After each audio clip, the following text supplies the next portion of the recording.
planner, and we're in F right now. So this is our main planner screen. Right up here, maybe I'll use that. Up here in this top corner is our current target population, and then over here, as we start planting, this is going to be what we're actually putting down. I guess we'll get into setting rates later. Our bar graph down here, in a perfect world, that would be a flat line across there. And as those bar graphs move up or down, each one of those bars represent an individual row. So as it's above our middle line, we're over planting or under planting, depending on where that bar graph sits. We want it to be as flat as possible. Obviously, we don't live in a perfect world, so those are gonna fluctuate as we go across the field. But just keep in mind, we want that to be as flat as possible while we're going. And if it's not, then we need to check something out. These gray boxes down here are sections. So each section is controlling 2 rows on this setup, which is kind of a setup that we want to pair our rows in 2s. That way, if we get one row outside of a boundary or outside of into an area that's already been planted, we're not shutting that whole section off just because one row's over there. So we like to pair them at least in 2s. Sometimes we've got half a planter as a section, the other half as a section. Kind of depends on your setup. These 2 buttons down here are for indexing, so we can hit those buttons. If we hit this button, it's going to shut one row at a time off manually.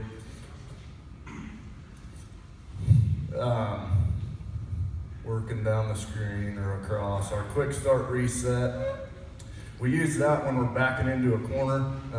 If we back into the corner of a field, we hit this button and it gives us 6 seconds to get up to 2 miles an hour.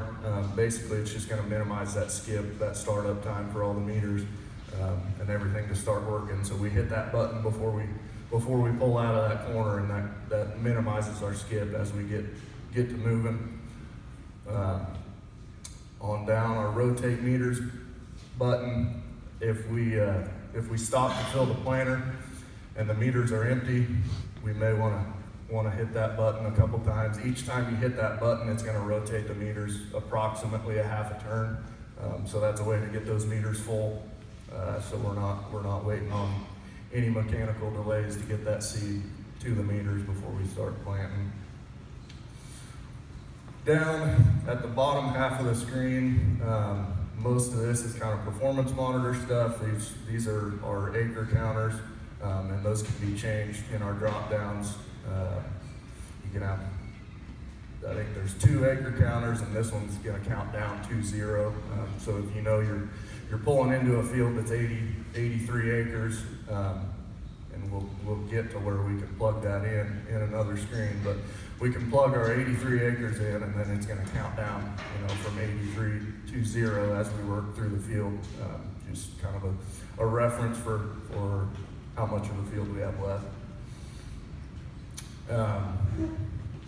Down in this corner, this is kind of what we're used to in some of the older seed monitors. Basically, this we can choose a row to watch. In this bottom box, you can input whichever row you want to watch, and it's going to tell you what exactly that row right there is putting down currently. And then the min and max, that's kind of self-explanatory. Your minimum seeds per acre, whichever row is putting down your minimum, it's going to show you there, and your max, same thing. And the scan's just going to scroll through the planner as you're working. Let's go into our planter frame setup. Most of this should be set up already. set them up before the planters leave the shop, or if we sell a new one, this should be set up in the shop. And typically this is going to be single row, and then your total rows and what your row spacing is. This transport mode button is used for when you're roading. Basically, when we hit that transport mode button, it's going to shut down all of our, if we're going down the road and this thing's going crazy, telling you you're not planting. One way to minimize all those nuisance beeps is to put it in transport mode when you're roading, so it's going to shut off all your alarms as you're going down the road. And when you put it in transport mode, this whole screen, it's basically going to take all your functionality away and then take it out. There's that transport mode button is going to be in the middle of the screen. You just hit it again, and then you can go back into plant mode when you get to planting. If we go to the sensor tab, right now we're looking at our seed sensors. So right here we can choose a row. So we have row 1 selected, and we can turn that individual row on or off. It says all rows are on right now. What we would use this for is if we're going across the field and we've got one row that keeps setting an alarm off saying we're not planting or whatever it may be, and we walk back there and verify that there is seed in the ground. This is just a way to turn that seed sensor off. As I guess just a warning, when we turn this off, that's a way to get rid of that alarm. We want to verify that it actually is seeding before we turn that off, and then eventually we do want to get that seed sensor replaced or fixed, whatever it might be. But then we have to come back here and turn it on, because when we turn this off, if that row does quit planting for whatever reason, we're not going to get any alarm for it.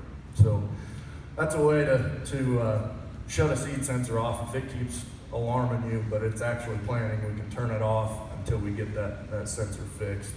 We just want to remember to come back in here and turn it back on. Does it turn that graph off that was on that first page?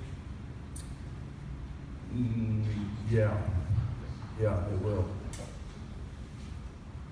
Drop that down.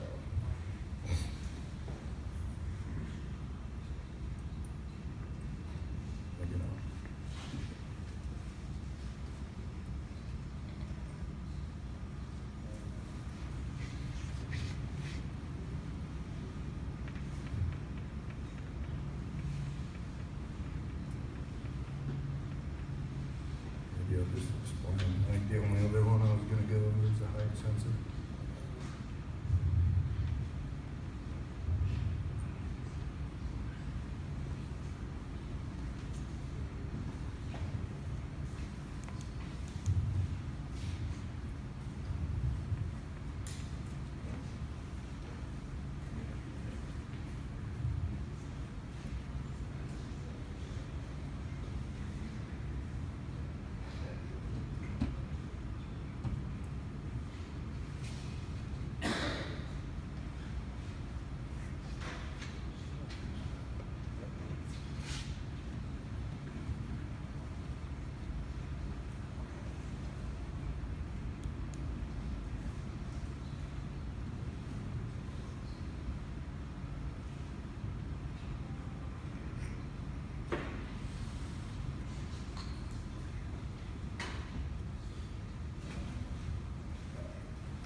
Okay, on the height sensor,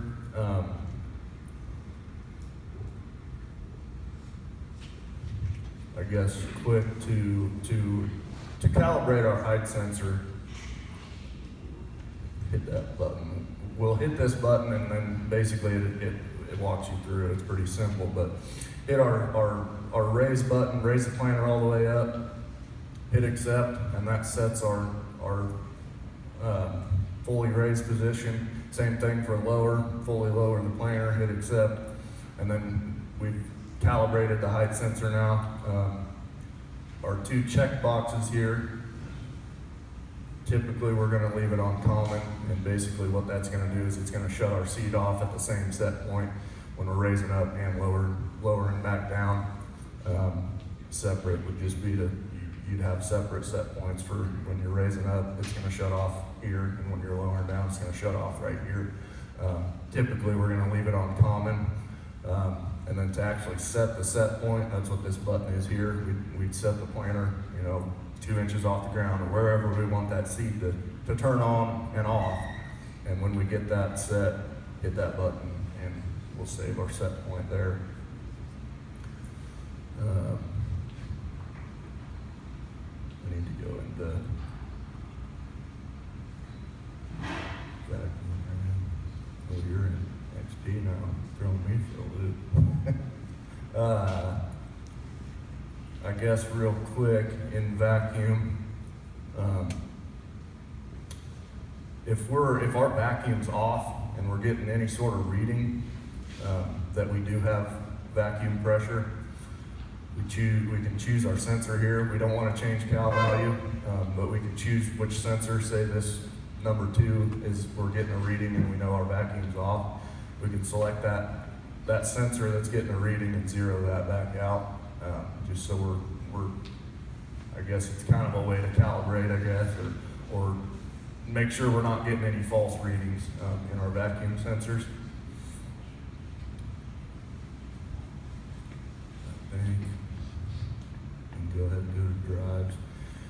Our drive configuration, once again, this should all be set up. But it's not a bad idea to come in here and verify that all this information is correct for your machine.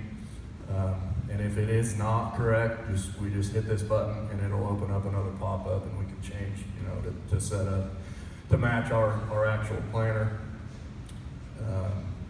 And that goes for everything in this drop down. It should already be set up. We shouldn't have to change any of it, but if we do, it's in that settings button there. I guess working on down. Our seed setup. Basically, we're going to come in here and verify all this. We're planting corn. Our disc type is correct, and then this is the important one. We want to make sure that whatever seed disc that we actually have installed in the planter matches our disc that we have chosen in the display. Because this is our way of telling the display how many cells that meter has.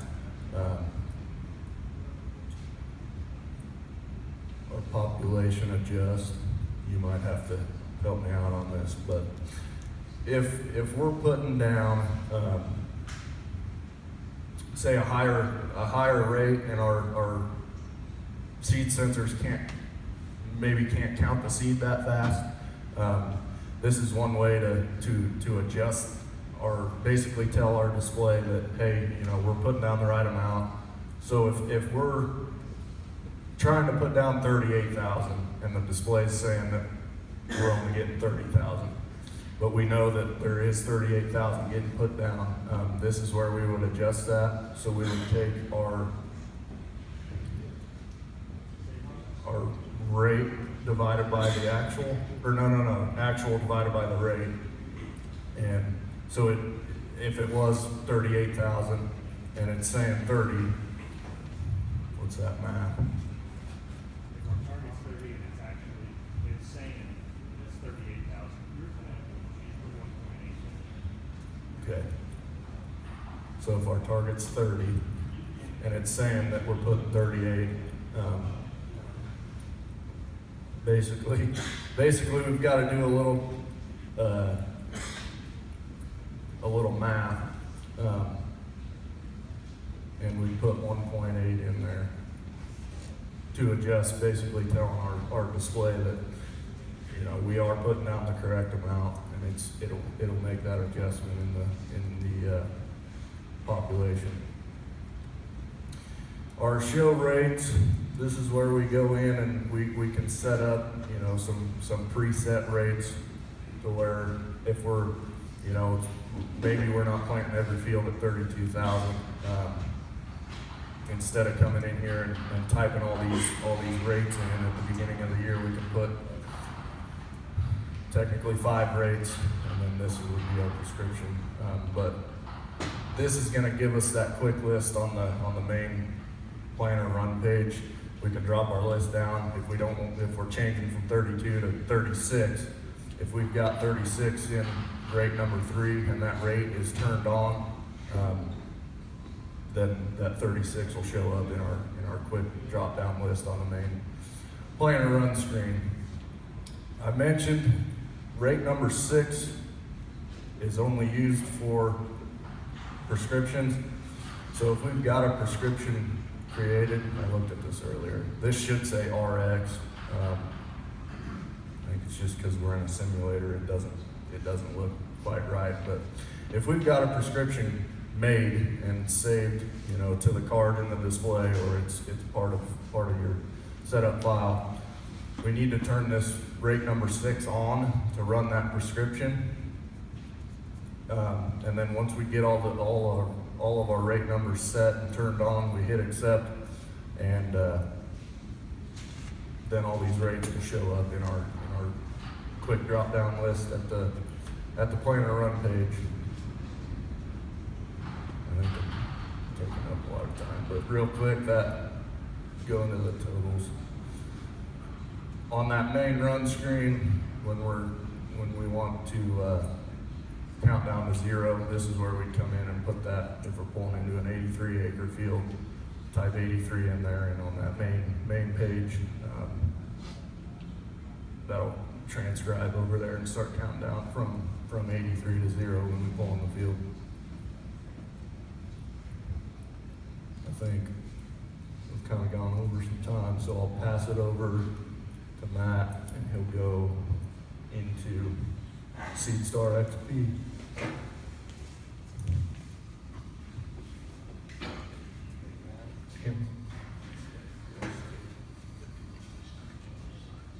Okay. I'm pretty loud, I think, but we'll just go with it. Okay, so thanks, Connor. What I'm going to be showing you is SeedStar XP. It's a lot of similarities between SeedStar 2 and SeedStar XP. There's just some added features. So a lot of what Connor just went over, we're not going to double cover. Like all of the buttons over here, all your planter frame setup, seed setup, totals, all that's the same. None of that changes. What we do add is some buttons down here in the bottom left. There's some added functions, features for XP system. It's going to be active downforce, air pressure. It's going to be pneumatic downforce. So the idea behind it is airbags on the row unit, going to add extra downforce above what a spring would, and areas of the field where it's needed. So going into that, you also need to have the right expectation of what this system is capable of and how it's going to perform. Because I think in the past, some guys had an idea of where, well, as I'm going through the field and I cross over this old road bed or something that I farm over, it's just going to instantly put more down pressure down. And that's not the case with a pneumatic system. It takes some time to adjust. So on average, it's going to adjust throughout a field from one end to the other. It is going to make adjustments. We have a system capable of doing that more instantaneous adjustment now. It's a hydraulic downforce system. So if that's what you're looking for, this would not be, this is not going to meet your goals or your needs. But it for what we had at the time when this came out, very handy, very useful. So just going to go through some stuff that is with XP over SeedStar 2. Down here in these buttons, I guess I've got a pointer here. We've got that button right here that is the target, that's your target downforce. So when you push that button right here, you can hit the up or down arrows and you can increase or decrease that target downforce. That's going to show you your target, and here is going to be your current downforce pressure. So it goes from, I believe, 20 to 400 pounds is the range. When the service department comes up and they're talking about the row units and stuff and how to set a planner, they're going to talk to you about the downforce on this gauge wheel and what is the optimal amount of travel it should have and how it should spin, how it should react. Now that is going to be how you physically set it, but out in the field, what's the amount of down pressure you might need above and beyond that? Well, that's the margin that we're talking about here. How much available downforce we can have in certain areas where the ground is harder.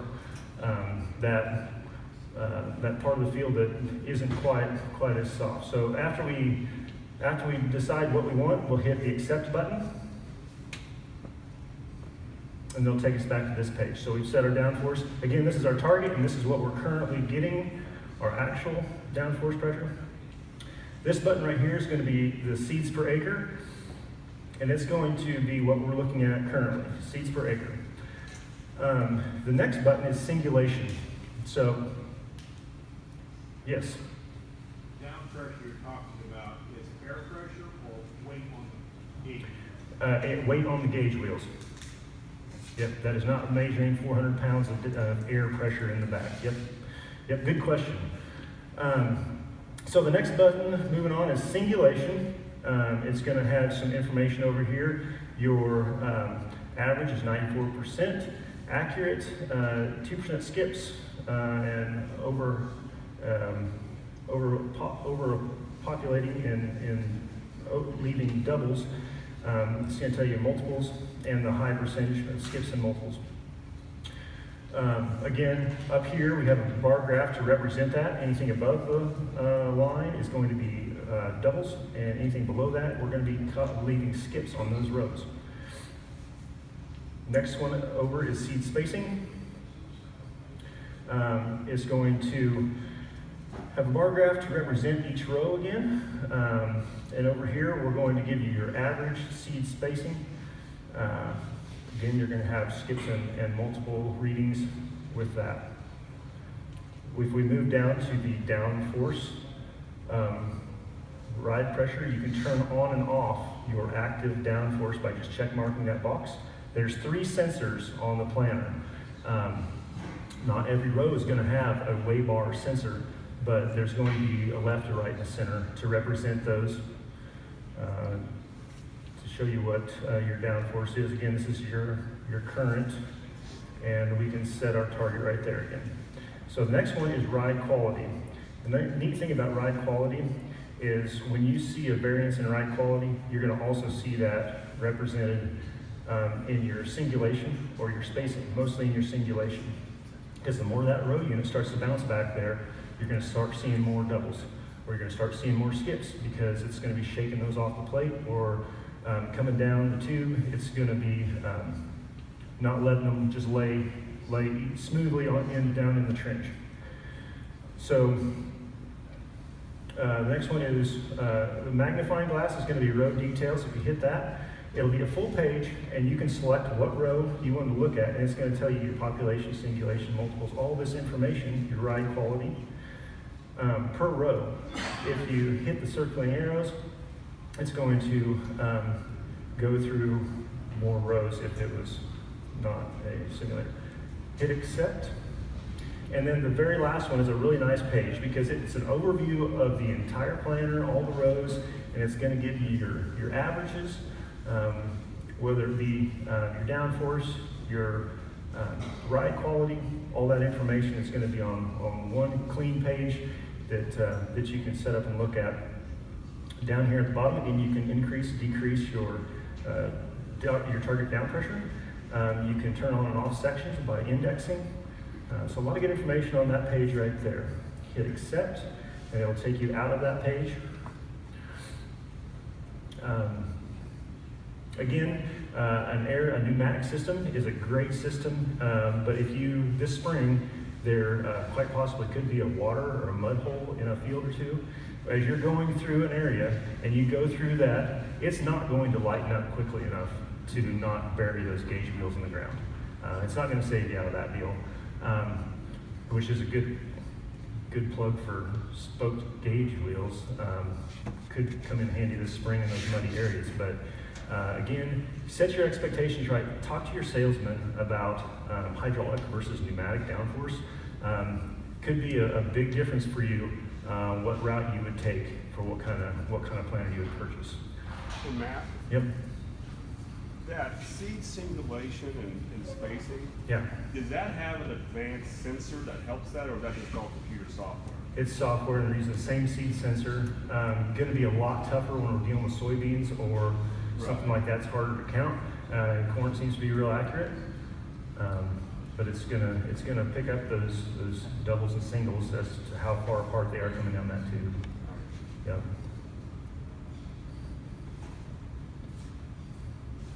Okay. Moving on, the next thing when Ethan comes up, he's going to talk about Seed Start 4. But before we go to that, because we're going to switch over to a Gen 4 display for that. You got something? What's that? Oh yeah, Ethan reminded me. If you're interested, if you have Seed Start 2, you can upgrade to Seed Start XP to a pneumatic system and put that onto a planter. I mean, for that matter, sales guys will be talking about ExactEmerge. They even have ExactEmerge update kits for you can take a 1770 planter, turn it into ExactEmerge. Not cheap, but it's definitely possible. So there are kits that we can add this XP to it, and it's a controller, and then you put the air kit on it, the bags and the sensors, the Waybar sensors, and you can definitely just take your planter and bring it up to the next level. Okay, so before we switch displays and go to Seed Start 4, I want to go through a couple things. One thing that we really want to press today and just every day now is that every pass matters. Make every pass count. And what I'm talking about now is recording and documenting every pass you make. And instead of writing it down in a notebook, I mean, I don't want to kick a dead horse, but I don't think it's dead yet. This horse can still run, and we've got a lot of possibilities with what you guys can do as far as documentation. I want to go real quick and just make sure that everybody's on the same page with how easy it is to just set up documentation. It takes 2 minutes, and then you don't have to worry about it. It does it in the background, and you're recording that, every operation, every pass you're taking through that field. First thing you need to do is go to the main menu, the bottom right-hand corner. Now that we're in there, we would go to GS2 or GS3, depending on what display you have. Okay, now that we're in here, the number one thing we need to have first is in the resources, we need to have a client, a farm, and a field. Those things filled out. Most everybody's doing that, whether you're documented or not, because you want it to paint a picture. This year, instead of just painting a picture, let's make that paint mean something and actually record something we're doing. So we would change that from documentation off. See, with documentation off, I'm guilty of it. You guys are in a hurry, you want just to paint, I'll tell you, just turn the documentation off. Let's leave that option out. Let's try to make a goal this year of changing your task to planting or seeding, whatever you're doing. Change that to planting, and once we do that, once we have the client farm field and a task filled out, then that opens up this I button over here.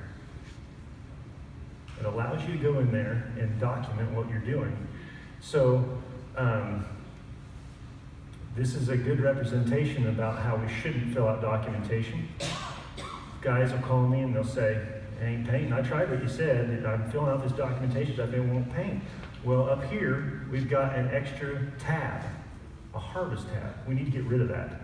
We should only have as many tabs as we have controllers. So if you've got a planter that has a liquid fertilizer rate controller on it, how many controllers is that? It's 2. There's one for the planner, one for the rate controller, okay? So we would have to fill out both those tabs, but we saw that there was a harvest tab up here, or something, you know, somebody might have hit new and it added another tab. We don't ever want to hit the new. Just hit product application, that would be your rate controller, and we're doing a single product. So we can change that to tank mix if we want, but let's just leave it a single product and we'll hit add product. Now that we hit add product, we're gonna tell it what type. Let's say it's a fertilizer and it's a starter or something. So we'd hit new and type in whatever name you want to type in. 32%. And so then the rates and units is grayed out because that's controlled over on the rate controller side. But once we filled that out, it's going to document it. The next one we got to fill out is the planting and seeding. So seed type, say corn, and then we're going to hit the add variety because it needs to know what type of seed and then what's the name of that seed. What are we planting? So we would hit new and we would just type A, B, C or whatever brand you've got, the variety and the color. Notice the two things that you have to have filled out on this page, they have a little star, a little asterisk next to them. So whenever you see that little star next to it, that is something that you have to have filled out. Lot number does not have one. So we fill those two things out, hit accept. And then if you have more than one variety on the planter at a time, say you're doing a test plot, a seed test plot, you could break the planter into different drive motors, so you're doing different rates or different varieties or whatever, and you could assign varieties to what certain rows that they are being planted on. Right now, we're just doing one variety across the planter, and so it's going to be one color, and that's it.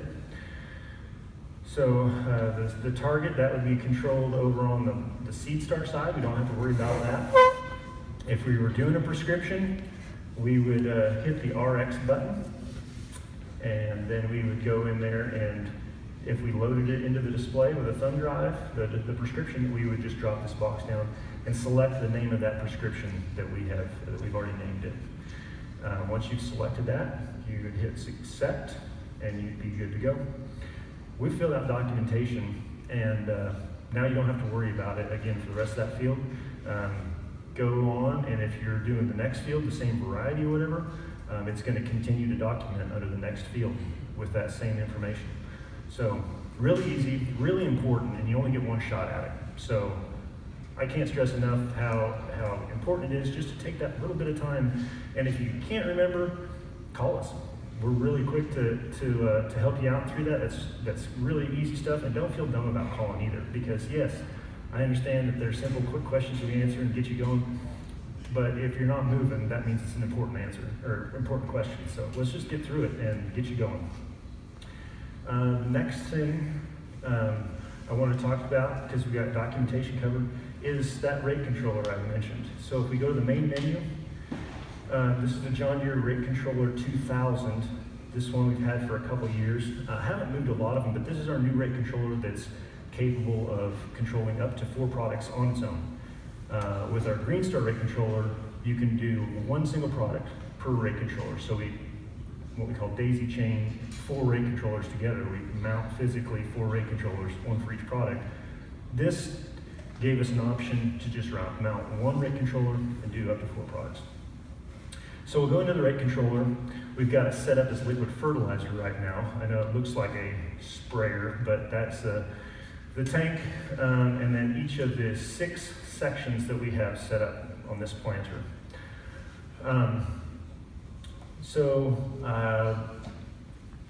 Going up at the top here, again, we have our 6 sections, and they're going to be color coordinated to what is currently going on with that section, whether it's off or green, it's on. Section control turned off would be kind of a tan color. Currently, right now, this is what we're putting out, our rate, our actual rate. This is our target rate, 12 gallons. Right here we have rates 1, 2, and 3. We have preset those rates, so on the fly we can hit rate 2 just by a touch of a button, or rate 3, and it will change our target rate to that one.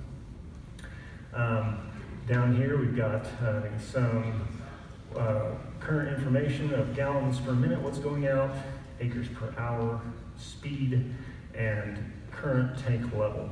Now this is actually a button right here, so we would be able to push the tank and we could either hit full refill and it's gonna take it back up to the 1,600 gallons, or if, say, we only loaded 800 gallons in it, we could type in 800 and that's gonna be a full load. Because we're, for whatever reason, only gonna put 800 gallons in each time. It'll lock us out again. And anyways, when you hit refill, each time it would only go up to 800 gallons. So those are your options there. Lost internet again. Any questions about rate controllers? We've been putting a lot of them on. Whatever kind of fertilizer system you put on, whether it be Surefire or whatever it might be, generally we always try to use the John Deere rate controller. Ties in really nice with our displays. We're very familiar with them. Rate controller can be used for multiple things besides liquid fertilizer. We can use it for dry fertilizer applications, anhydrous applications, sprayers, pole type sprayers, liquid fertilizer. So very versatile in what we can do with them.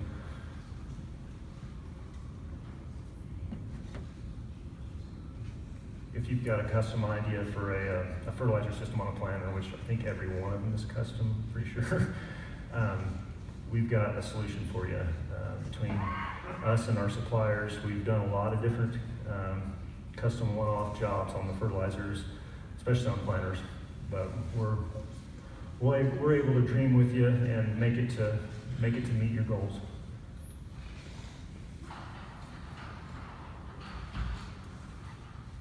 I can just look forward. Okay.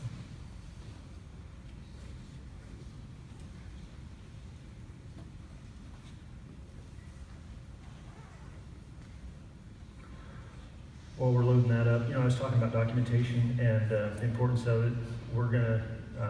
The importance of it's not going to go away, so we're going to keep talking about it and try and encourage guys to take part in it. And they say, well, I don't know what I'm going to do with the information. A lot of guys didn't know what they were going to do with the information just a few years ago, but they decided, I'm going to record it, I'm going to keep it. And those same guys today are turning around and utilizing that information with either their agronomist or with us, and for themselves, just writing prescriptions for fertilizer, for seed. They had a vision back when they started doing it. They weren't sure when it was going to happen. They didn't even have the equipment to make it work at the time, as far as to use that and actually variable rate apply something else later down the road. But between your yield maps and your planting and seeding maps, that's valuable information you only get one shot at, and it's definitely worth the time. What do you do with that stuff when you collect it? When you've got that on a thumb drive or whatever, on a card? Next step is definitely the operations center. We've been promoting that for a few years now. Here recently, and in the last year, they've added a lot of updates. If you haven't seen lately the operations center, if you're not familiar with it, we'd like to show that to you, just how easy it is to take that information and store it there. Then when you're ready to use it, you don't have to worry about if you still have that information, it's going to be there. You don't have to worry about it taking up room on your computer. You don't have to worry about making copies of it, backups of it, things like that. It's in a safe, secure location that only you can see, or only the people that you allow to see it. There's no worry about who has access to that. Okay, so Ethan has loaded up SeedStar 4 on the Gen 4 Command Center. Gen 4 Command Center, if you're not familiar with those, we have 4 different versions of that. If you have a tractor that came with a Gen 4 Command Center, it'd be a 4600 more than likely. Big 10-inch touchscreen. We also have a 4640 universal display. It's the same thing, only you don't have to buy a tractor to get it. It comes, you can buy just the display, and you can put it in whatever you want. But it's going to be the replacement for the 2630. And we've been selling some of those and really having good luck with them so far. But if you're ready, I'll let you take over with some Star 4. Okay. Yeah, like he said, this is going to take the place of the 2630. If you have any electric drive planer, we have a few of them out. This is what it's going to be ran on. Not to say that if you have a SeatStar 2 or SeatStar XP planer, they can still run on this. It's just in a virtual terminal mode. But yeah, I'm just going to run through. Looks a little different, so those of you that don't have it, they might be getting this kind of screen in the future. So just to basically navigate around, it might help you go through it. So you'll notice same concept. We got the population, gauge wheel, row cleaners, singulation, and all that. I'll go through all these buttons down here. These are some quick buttons that if you tap it, rather than going through the whole display and finger picking on, touching 3 to 4 buttons, you can just basically hit one of these and go right to it. And you can customize this. If you don't want one of these buttons on here, maybe you want to see, another little quick button. You can basically program this screen however you want. I just did this a little bit ago. Just so that you have something for the planner. So starting off, I'm just going to go through each button, and when you look at this Gen 4 display, if it doesn't look like a button, it still could be a button, which is something kind of, it may make it easier to navigate, maybe tougher for some, but if you just tap on this population up here, if we want to change our population, you'll basically be able to change or put in different rates. You'll basically just tap that little box. If you're running a prescription, you'll just tap this one. That's how you change the rate. To get back to the screen where we were just at, you're going to tap this little 6 square button. Next one we'll go through is the gauge wheels. So you'll see here that this is your margin, kind of like what Matt was talking about. If you want to change that, just hit that 100 pound.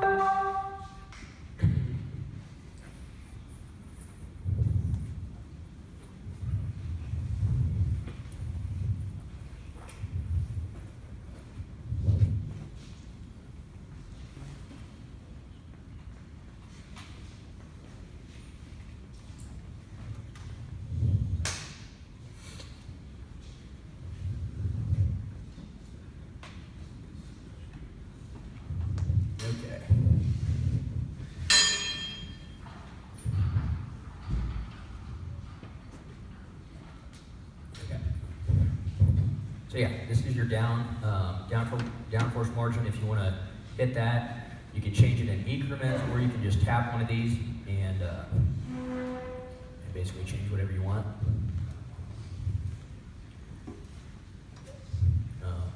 Turn active downforce, you can turn that on, but to get back at it, we'll just hit the X. So you'll notice that this bar graph is all the way below that middle line. Since it's up in the air, we don't have any downforce, so it's below. You have a second bar graph down here. So if you hit this button, that is the downforce being applied to each row as you're going through the field. Since we're not going through the field, it'll be a flat line. The next one over, this is your ground contact. So that is basically as you're going through the field, it's sensing load on each one of your gauge wheels. On an ExactEmerge planer, it should be running around that 95 to 98 range. On like your 1770s, I would say anything above 90 would be good. If it's getting below that mark, we can come up here and we might need to increase that pressure. That way we know that it's not bouncing across the field. To get back out of this one, we'll hit the squares, we'll hit the row cleaner ones. So like this one right here is set up for pneumatic row cleaners, where you can basically set the depth of these just straight through the cab. There's no more changing pins out.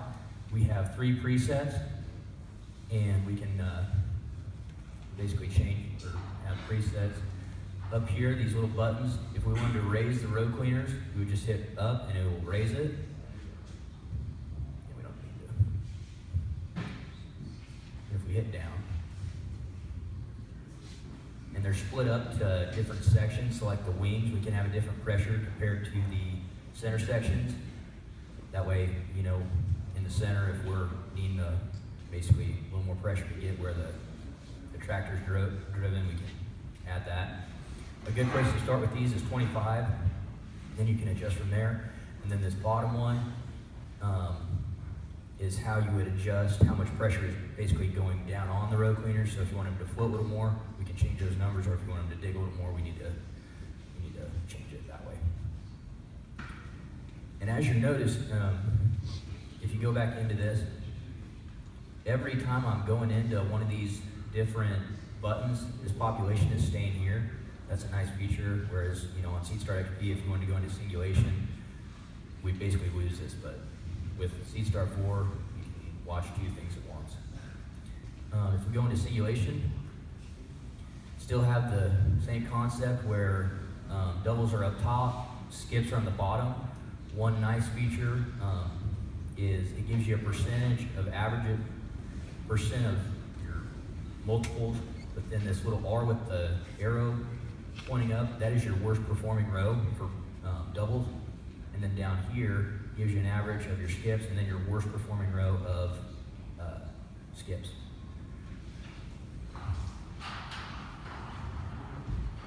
Going back out, we'll go into seed spacing.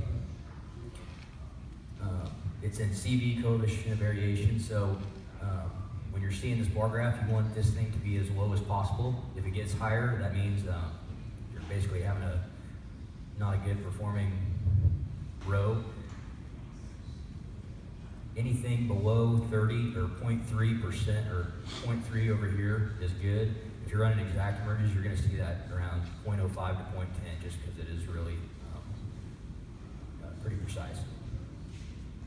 Above 0.3 is where they say you're going to start losing yield. We need to start making some changes. Let's go back to that. Go back into seed spacing. So, on a couple updates, you're going to see this. These three little dots. They're just some extra buttons that you can get into. So you'll see like RPM and torque. You might use those if you're basically trying to diagnose the planter, just seeing how much drag is on that belt. If you're running an exact merge planter. Curve compensation, we always are going to want to turn that on. So these electric drive planters, if you turn a corner, the outside rows are going to speed up, and then the inside rows are going to slow down. That way you're putting the same amount of seed going through the turns. And that ride quality, if you want to hit on that, you can get into it. Basically, you want these to be at 100%, because if it's bouncing and whatnot, these will be, you know, down here, 80%, 70%. So if we go back into this, and then the last thing is this population that never leaves. If you would want to type in a row and basically watch it, you could type in, you know, row 2. A cool feature that they came out with on SeedStar 4 is what they call the zoom feature. So if we wanted to watch one of these rows, let's watch row 5, we would basically tap this section, and that section will come up here, and you can tap row 5, and everything that is being sensed on that row, you can watch here. You know, your population, spacing, singulation, your downforce. So that's what they call the zoom feature, is what they came out with on SeedStar 4. If you wanted to switch a row, you would basically just tap down here, it brings up the bar, and you can dive into it. So that's the main run screen. If we want to get back out of it, this EPG over here is these electric drive planters are run on 56 volts. So this is what the basically generator, how you turn the generator on and off. You can have those PTO mounted on the back of the planter or on the back of the tractor, or you can have them hydraulically driven and you mount them on the planter. And and just to turn them on and off. So what you want to do, like if it's PTO driven, you want to turn that PTO on first, or if it's hydraulic, turn the hydraulics on first, then turn this on. But this only runs the meter itself. If you're wanting to, do frame control or anything like that, you don't need to turn this on. This is just running the row unit. So frame control, you guys used to have those little black boxes in the corner over there where you would, hit down to fold and whatnot. So they brought that into the display. They did away with the black box. So if you want to hit on that, okay. If we go into transport, it's just making sure that we don't have any pressure on the SCVs. So we still have manual control where, we have your wing fold, wing lift, rear rank, just like the black box that we used to have. They came out with, on these ME5Es, or electric drive planners, what they call an easy fold. If we hit that, basically, rather than doing all those steps and whatnot, if it's set up for easy fold, you can basically hit your auto track or zoom switch, and it's not going to do it on the simulator. This button will light up, you'll hit start easy fold, and then you'll hit your SCV, and it'll do all the functions. It'll raise the 3-point to the, the right height, it'll unfold it, and then it'll bring it down, set the 3-point right where it needs to be, and then it's the same thing in reverse. If you're wanting to fold up, it's the same process. When it's done, it'll come up with a green check mark, and you'll be good to go. So that's a nice feature. If we go back to plant, there's a couple other kind of automation things that they came out with. This markers, if we hit markers, if you're set up to run markers, there's this auto mode. If you turn that on, when you're going out to the end of the field and you turn left, it'll automatically take up the markers and put the other one down. Vice versa, you turn right. If you don't want auto mode, you can still control it just by hitting left or right. Wing weight distribution, that's on the 24 rows. That's something new that they came out with, where they have hydraulic cylinders that puts more weight down on the wings, that way they don't float up. This basically is just turning it on to adjust it. There's still hydraulic, or there's still basically valves that we have to set on the back there. So we can get out of that. And then working down is vacuum. This is where we would set our vacuum. You can still set it in manual mode just by setting the SCVs, but if you have one with automation like Easy Fold, you can change this. We won't do it now because it messes up the simulator, but you can type in, you want to run 20, you're going to run the vacuums at 20, and as you're going throughout the day and the oil's warming up and it's fluctuating, it'll keep that vacuum right where it should be. So we'll get out of that.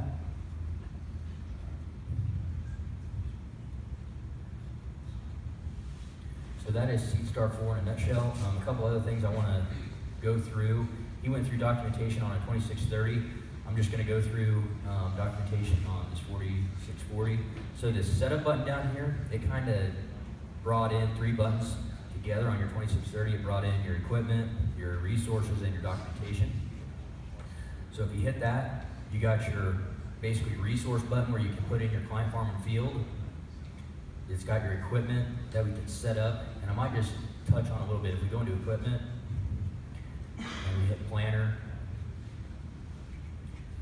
it'll come up. You can put all this rear 3-point pivot offset, this lateral, these dimensions, this lateral offset, that is your letter C in your 2630, whereas if you're, having a skip and an overlap or through your planner, you can change that.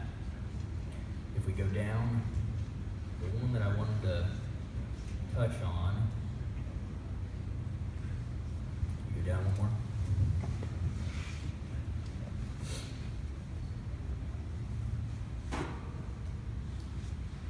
So touching on that letter C, if you were to have a 36-inch, if you're having a 6-inch gap on one side, where it's measuring 36, and you're having a 24-inch gap on the other side, where it's overlapping, you would want to basically orient the planner so that you're showing it what it's doing on the screen, and then it's 6 inches, so you would want to put half the number in there. So you want to put 3 in that letter C, and that'll correct it.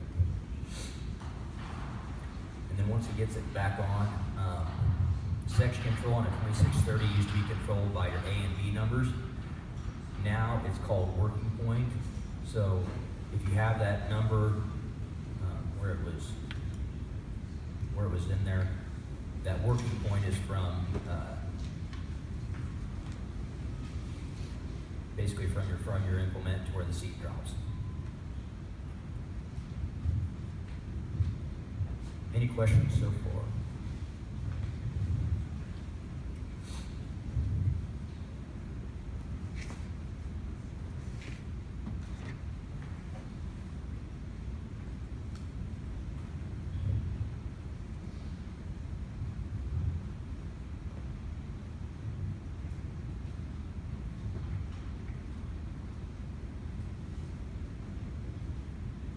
It's going to take a little bit, but we can go back into that equipment over here.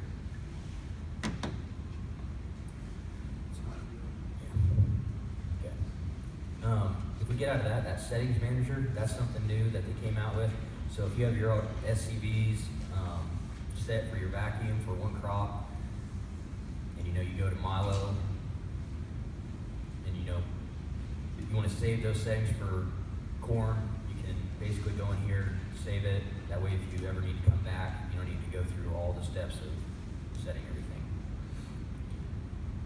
Okay, so if we go down, I'll just show you that working point real quick. That working point, that is your section control number. Now, if we keep going down, this is your section control number. We don't really want to mess with that. They really improved how to adjust section control that I'll go through later. And this group outer rows, that is if, so on the 2630 we were limited to 16 sections for section control. That's why we had to kind of group if we got anything over 16. So this would be, we would group sections 1 and 2 for section control. That way if you went over, it wouldn't turn off. And then you can group 23 and 24 and then leave all the inner rows as one. Just a little more accurate. So yeah, we'll hit save. This work summary, that's your documentation page, which we really want to try to do this year. You can hit corn, variety. If we hit variety, you can have a single, or if you want to divide the CCS into 2, you can hit dual, or if you want custom, you can put up to like 6 different corn varieties if you're doing some sort of test plot or something. Cancel. Control rate, same thing. If we had a prescription, that's where you would go in and load your prescription. So we can hit OK. We'll hit menu and then seed store. Couple things I'll go over if we hit this little setup button. And you'll notice before he hits that, on the 46 or the Gen 4 display, something that's really handy is this letter I button. If you ever have questions, you can tap that and it'll basically explain the page that you're on. So yeah, if we hit the setup button, use advanced rate setup, that's if you're wanting to use more than one variety. Auto enable fast start on planter down. So where he had a quick start where you had 6 seconds, this basically automatically does that. That way you don't have to skip. And then override section control during fast start. So, if you don't want to, if it says painted, you don't want a planter to shut off as you're starting out. So you always want to have those on. All right, exit out. Go down a bit.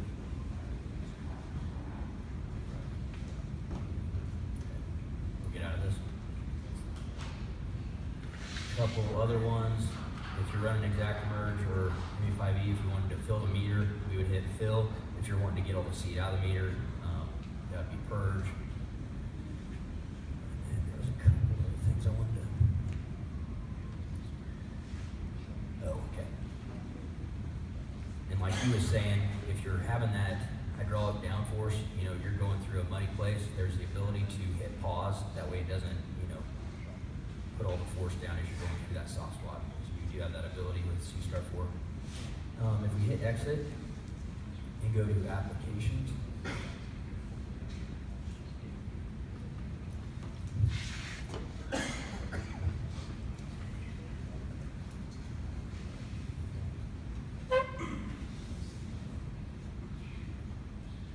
as he's bringing it back up, I'll just explain it.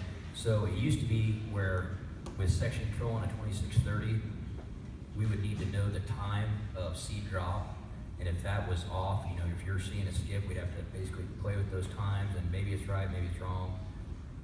It wasn't a good, basically, system.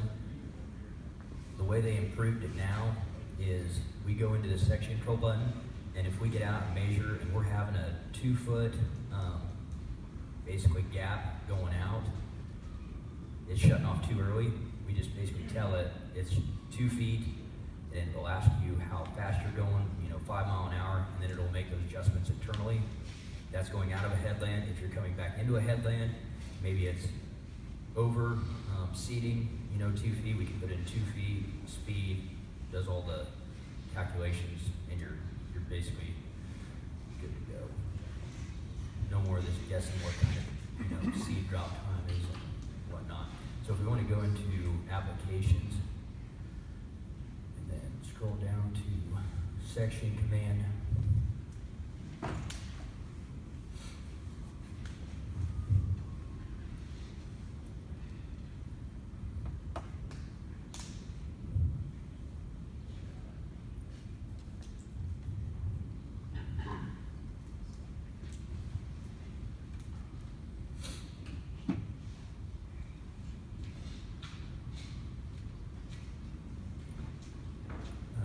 performance tuning, you'd hit next. This is what I was talking about. It'll ask if you're leaving a skip or overlap, the distance, and what speed you're running. Entering the planted area or exiting the planted area. So if we hit cancel, one other thing we might check if you're planning is overlap settings. You're going to want to run these all at 100%. That way you're not skipping. If you're running it on a sprayer, you might change these. That way you're not getting into, possibly some ponds or whatever. But on seeding, you'd want to put all these at 100%. So that's all I had for the 4640. One thing I wanted to show you how easy it was to write a prescription on your own, or if you want us to come and help you, we sure can. We're just going to log in to My John Deere. All this is free. If we want to, if you're needing help setting up your account, you guys all have access to this. Be sure to let one of us know. We'd love to partner with you on the operations center just so we can basically help you through documenting your basically passes and basically just helping you. So if we log in, we'll hit operations center. I'm just going to use a very generic prescription just to show you how quick it really is.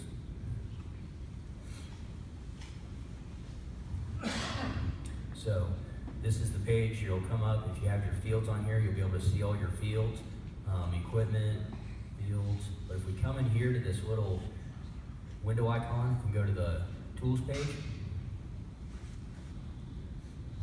we are going to go to Prescription Creator. This is a free service.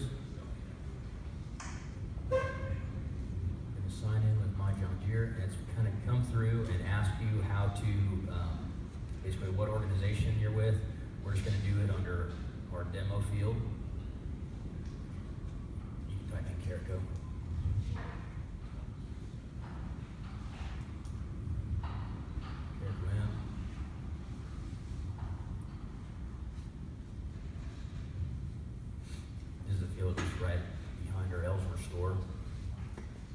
Down here, it's going to tell you what prescription source you want to use. So this is if you were wanting to use a yield map. We don't have any yield map on this, so we're going to do a soil survey. Basically, putting different amounts of seed and fertilizer. in different soil zones. Just to show you. Hit next. It'll bring up a picture of all the different zones. You can imagine this being a yield map, you know, where the red is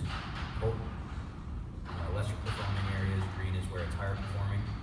You can have multiple different zones if this was a yield map, up to 8. So if we hit next, this is where we add our products. So if you're wanting to do a nitrogen application or a seeding application, we would just hit add column. So we would type in seeding up here. We choose our product, just hit XYZ, hit add column. If you're wanting to pair that with nitrogen, you know, putting more nitrogen where it's going to do better, less where it's going to do worse. If you hit add column and then hit 32 or whatever, XYZ. Yeah. Okay. Okay, so you can manually come in here and put your amounts in, or you can hit this button up here. I'm just going to do random numbers. So starting value, you can put in 13,000. And then any value if you want to go up to 20,000. Seeds per acre right here. And it'll basically distribute the numbers all in between those zones. So this 13,000 is your lesser performing areas. Higher performing areas, you put more seed. So 32, you can match your fertilizer to that. And I can change that. And you can do, you know, 20 to 25, 20 to hit 20. Because this would be in gallons per acre. Weighing the fertilizer. So, hit save.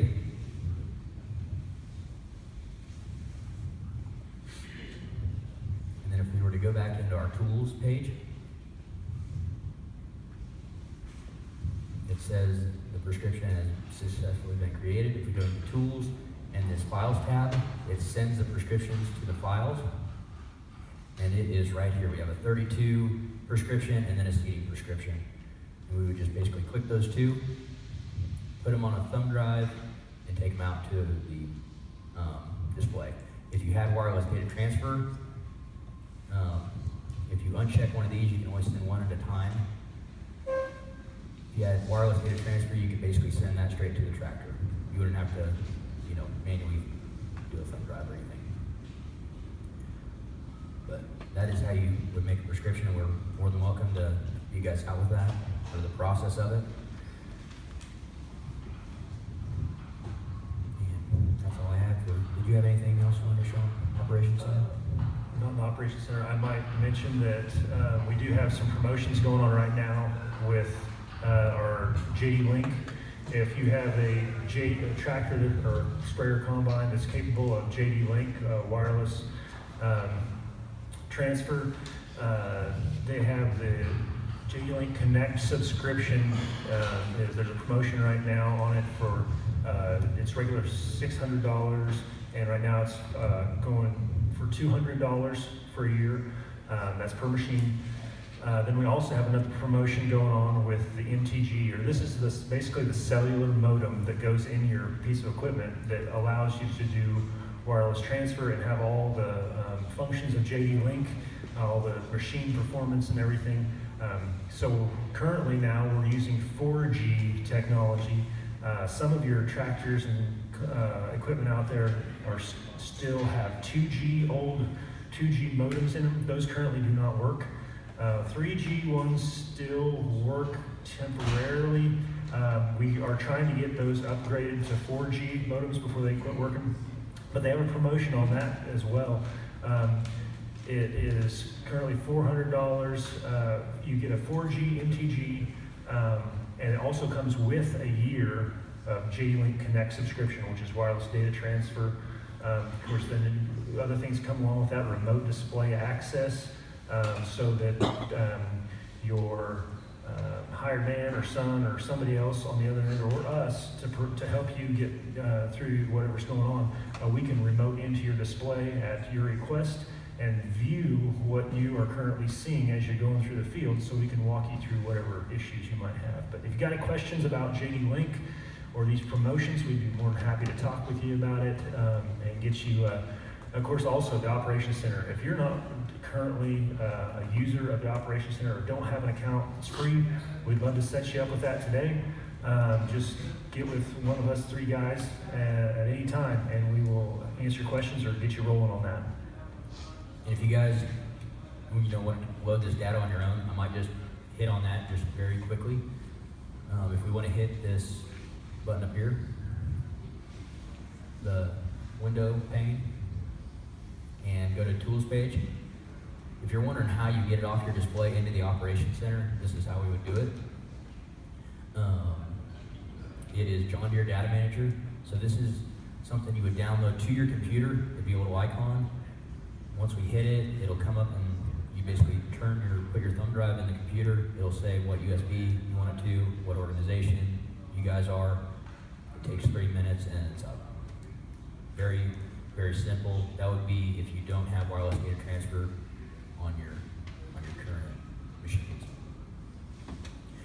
One other thing I wanted to hit before we get out of here is this row unit over here. Just wanted to touch on some of the parts that are on it. We are a dealer for 360 Yield Center. This is just one fertilizer option like he was saying, but this is the 360 Bandit nitrogen application. It's got 2 discs on both sides of the gauge wheels on the back. So it basically splits out your fertilizer, and then it's supposed to have that umbrella effect where it goes across the seed, or goes on the seed rather than having a, very easy to put on. And those run 250 a row. So if you got any questions on that, let one of us know and we can get you more information on it. So, you're supposed to. Can we carry that up in front? I think we're going to have our next presentation. We have taken on a new line of display brackets, some pretty cool things that this guy's making. We'll have him come up here in a second once we're set up and have him explain what kind of products he has for us.